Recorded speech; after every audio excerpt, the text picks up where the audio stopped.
The subconscious mind will translate into its physical equivalent by the most direct and practical method available, any order given to it in a state of belief or faith. There's a force more powerful than circumstance, more decisive than education, more life-altering than any inheritance ever passed down. It lies between your ears, and it's been shaping your financial destiny since the moment you became aware of lack or abundance. It is your mind, and it doesn't just influence your wealth. It attracts it, repels it, multiplies it, or destroys it, depending entirely on how you train it. You were not born to live paycheck to paycheck. You were not designed to dread every bill, to worry about the price of gas, to shrink in shame when wealth is mentioned in the same breath as your name. That is not your destiny. That is programming. And what's been programmed can be reprogrammed. Napoleon Hill didn't just write about success. He lived among it. He sat with titans, Carnegie, Ford, Edison, and extracted the raw blueprint that separated the dreamers from the doers, the broke from the bold. And at the center of that blueprint, one truth echoed through them all. Wealth begins in the mind, not in the bank, not in the market, not in someone else's wallet, in you. If you want to attract unlimited wealth, you must first unlearn the scarcity you were taught. You must rip out the roots of limitation that were planted in your soil long before you ever had a say. Poverty is not just financial, it is mental, and so is wealth. You've been taught to worship money, or to fear it, to think it's evil, or to believe it's the only thing that matters. Both are lies. Money is a tool, a mirror. It reflects back to you your beliefs, your habits, your focus. It flows to the mind that expects it, not just the hand that needs it. So let me ask you, what are you expecting? Are you secretly preparing for things to go wrong? Are you chasing wealth with desperation, hoping the world will throw you a bone if you beg loud enough? That's not attraction, that's repulsion. Wealth doesn't chase the needy. It follows the powerful. It gravitates to the certain. It's magnetized to vision, to boldness, to those who command their lives instead of begging for a raise. You must become one of them. And that begins with clarity. Do you even know what wealth looks like for you? Or are you just following the herd, pursuing vague numbers and hollow status symbols with no soul behind them? Hill taught us, there is a difference between wishing for a thing and being ready to receive it. Being ready means your mind is aligned. Your belief is locked in. You are not hoping. You are knowing. Start there. Picture your wealth with brutal precision. Not just the house or the bank account. Picture the freedom, the impact, the energy of being financially unchained. Let it burn in your chest. Make it more real than your doubts. Wealth must become a spiritual certainty before it can become a physical reality. This is not fantasy. This is physics. What you focus on expands. What you believe becomes behavior. What you expect, you attract. Your subconscious is listening. Every word, every image, every assumption you feed it becomes instruction. You are either programming it for fortune or for failure. There is no neutral. So speak wealth. Think abundance. Walk like the world owes you nothing. Because you're not waiting for handouts. You're building empires. Train your thoughts the way a warrior trains his sword. With discipline, with repetition, with fire. Discipline is the bridge between desire and possession. Without it, dreams rot into regret. With it, you become unstoppable. Ask any self-made millionaire. Ask Edison, who failed 10,000 times to birth one idea that would light the world. Ask Disney, who was told he lacked imagination. Ask Oprah, who rose from poverty not because she was lucky, but because her mind refused to settle. Their minds were trained to see beyond what was, into what could be. They held the vision when no one else could see it. and eventually, the world had no choice but to catch up. That's the level you must rise to. You don't get wealthy by dabbling. You don't manifest abundance with lazy intentions. You have to live it before you own it. Act like the person who already has it. Wake up like the person with a mission. Move like the future is already yours. Because if your mind believes that, reality has no choice but to follow. Let's talk about belief. Belief is not wishful thinking. It is the engine of transformation. It is the certainty that bends circumstances, not the other way around. When Napoleon Hill said, "Whatever the mind can conceive and believe it can achieve," he meant it literally. Your brain doesn't distinguish between vividly imagined reality and actual experience. So if you constantly see yourself succeeding, building, multiplying, giving, creating wealth, not just for you, but for others, your body starts aligning with that identity. Your habits shift, your posture changes, your conversations evolve. You become the person who attracts wealth, not because of luck, but because of identity. That's the secret. You don't chase money.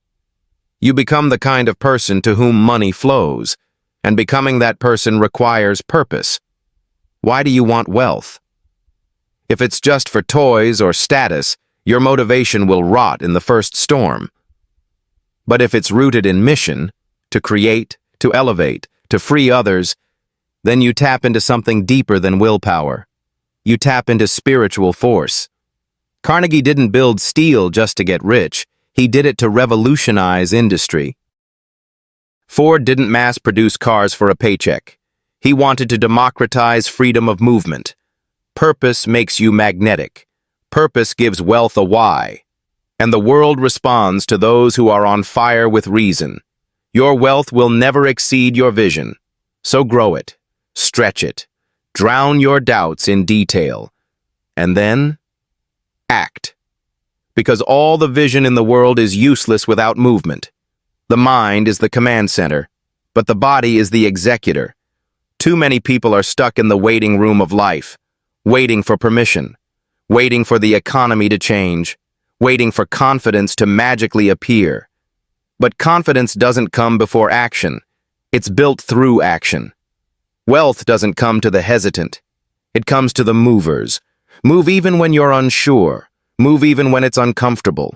Your faith must have feet. Decision is the scalpel that carves your future, and indecision is the thief of destiny. Burn the boats. Stop hedging.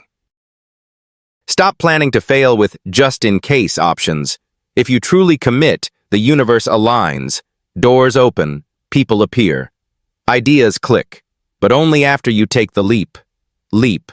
Not because you're reckless, but because staying still is more dangerous than any risk you'll ever face in motion. Safety is an illusion. Growth is the only security. And wealth is not the reward of the timid. It is the inheritance of the bold. You must rewire your relationship with failure. Because wealth, real wealth, the kind that sticks, the kind that liberates, is built on a graveyard of missteps. Every empire you admire was once a sketch on a napkin. Every fortune was once just a whisper in the heart of someone who refused to quit when logic said, "Give up." Edison didn't fear the dark. He befriended it. He walked into it again and again until it surrendered. So must you. Every failed launch, every declined pitch, every wrong turn, they are the tuition you pay for mastery. And only those willing to pay in advance ever graduate into greatness. Gratitude becomes your compass through it all. You might think gratitude is soft, sentimental, something for quiet moments and sunset journals. But hear this. Gratitude is the fuel of giants. Because when you are grateful for what little you have, you prove to the universe that you're ready to handle more. Gratitude tunes your mind to abundance. It makes you see possibilities where others see problems. It turns scarcity into strategy. It dissolves bitterness and births resilience. Carnegie once said that his greatest asset wasn't steel or infrastructure. It was his ability to appreciate what others overlooked. He saw potential in broken systems, in struggling men, in forgotten industries. That's what wealth really is, seeing value where others see nothing. Gratitude is the lens that lets you do that. Wake up every morning, not just with ambition, but appreciation. Not just what can I get, but what do I already have that I haven't fully used? When you live like your current blessings are treasures, your future becomes a vault that never runs dry. And still, gratitude alone isn't enough. The mind trained for wealth must also master adaptability. The world will change. Markets will shift. Technologies will rise and crash. And those who are rigid, those who cling to old plans in a new world, will drown. But those who pivot, who flex, who innovate from within, they thrive. Henry Ford once faced backlash when people begged him for faster horses.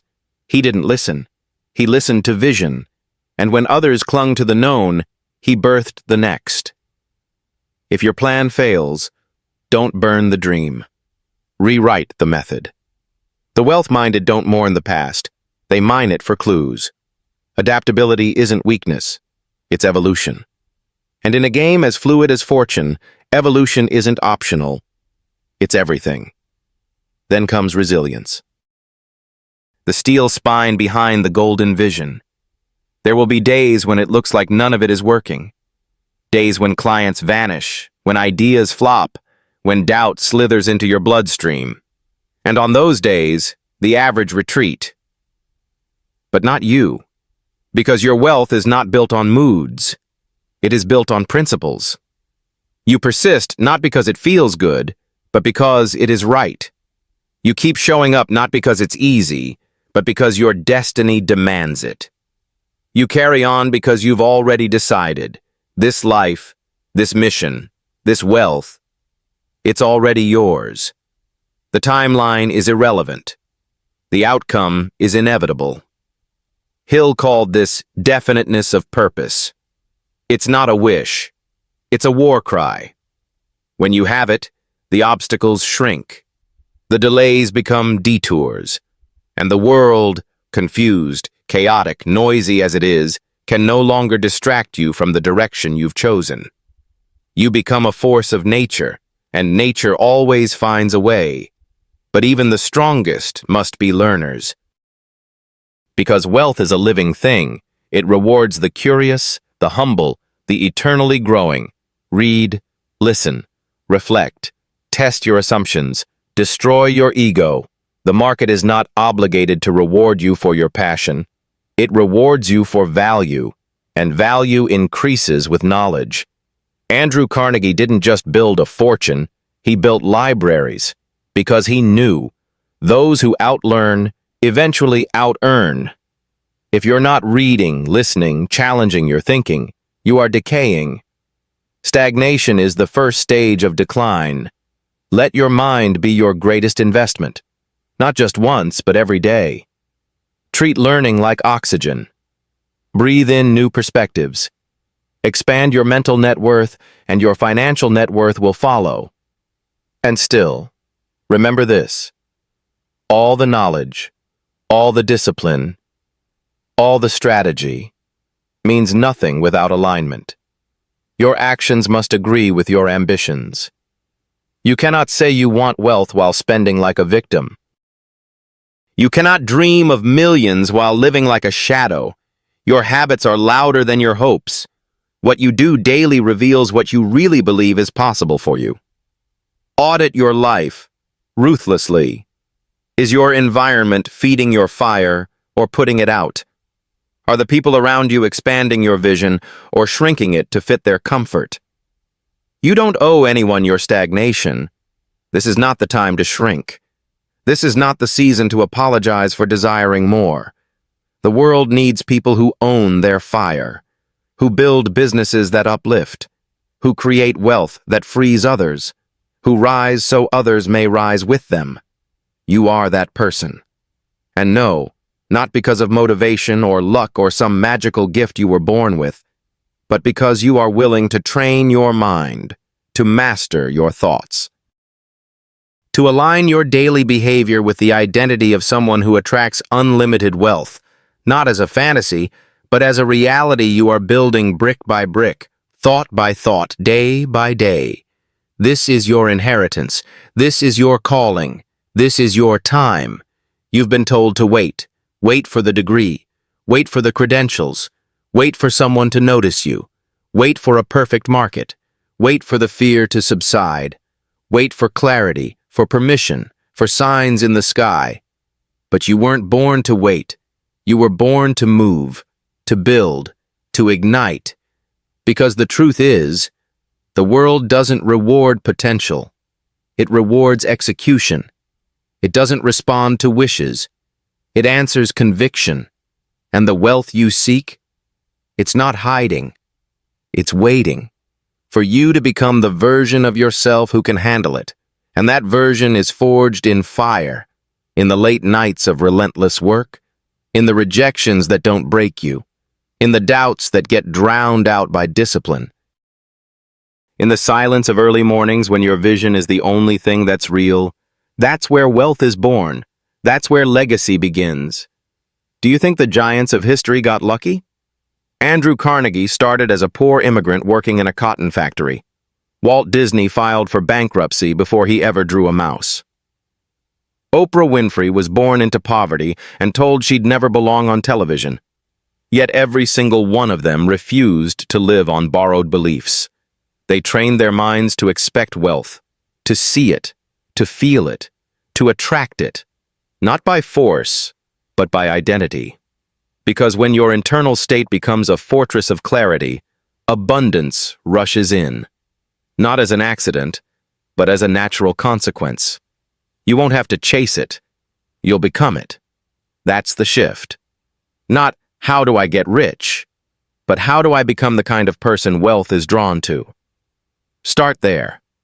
And every day, practice. Practice seeing opportunity where others see limits. Practice acting with purpose instead of panic. Practice feeding your vision, not your fears. Practice walking as if your next step is divine, because it is. You were not sent here to survive. You were sent to steward. You were sent to multiply, to impact, to create, to reflect the glory of infinite intelligence in physical form. That's not ego. That's not greed. That's alignment with the laws of the universe. Because what is money if not a reflection of value? What is value if not service at scale? And what is service if not divine work made visible? Your dream of wealth. It's not just about you. It's about who you lift when you rise. It's about the generations you free, the charities you build, the minds you inspire, the children who grow up believing more is possible because they saw you become the proof. So let the world call it impossible.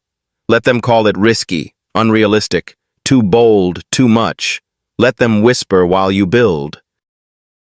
Because someday soon, they won't whisper anymore. They'll watch. They'll wonder. They'll ask how you did it. And you'll tell them the truth.